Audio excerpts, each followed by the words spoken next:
AITA for confronting my husband's ex-wife at a school event. After discovering she had been telling my stepdaughter I was the reason her parents divorced. My stepdaughter is 11 years old. She has been in therapy for 6 months because she became withdrawn, upset, and angry in ways that confused everyone around her. Last month, her therapist, with my stepdaughter's permission, told us what she had been carrying. Her mother had been telling her for over a year that I was the reason her parents' marriage ended. I was not in the picture when the marriage ended. My husband and his ex-wife separated 2 years before I met him. I want to be very precise about the timeline because the timeline is everything. My husband Marcus and his ex-wife Denise separated 4 years ago. Their separation was the result of a marriage that had been deteriorating for several years. I know this because Marcus has told me, because Denise has confirmed it in various ways over the years, and because people who knew them during the marriage have also spoken about it over time. The marriage ended. 2 years after it ended, Marcus and I met. Denise has never been warm toward me. I have always attributed this to the difficult emotions of post-divorce co-parenting, and I have tried to be patient. I have not interfered in her relationship with my stepdaughter Zoe. I have tried to be present without being aggressive about it. I have given Zoe space to love her mother without asking her to divide that love. 6 months ago, Zoe became different. Not dramatically, suddenly different, gradually, incrementally different. Withdrawn where she had been open, watchful where she had been relaxed. She stopped talking about things at our house with the same ease she had before.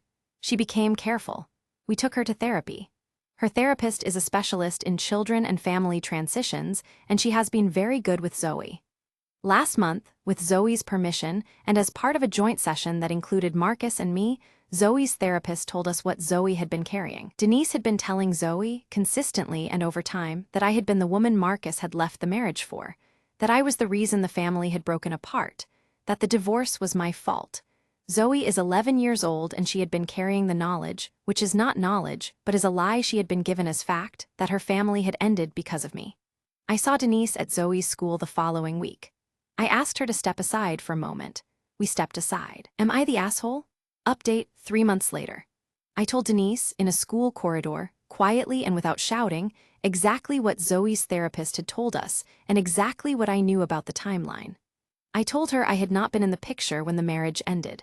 I asked her to stop telling her daughter that I had been.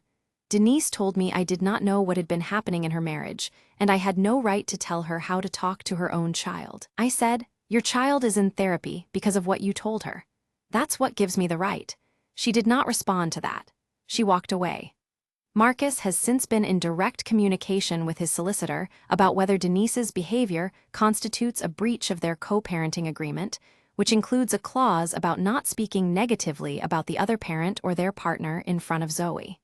The solicitor believes it does. Denise has moderated what she says to Zoe since the confrontation. How I know this is that Zoe has told us, not everything, but enough. She has said Mummy doesn't say those things anymore.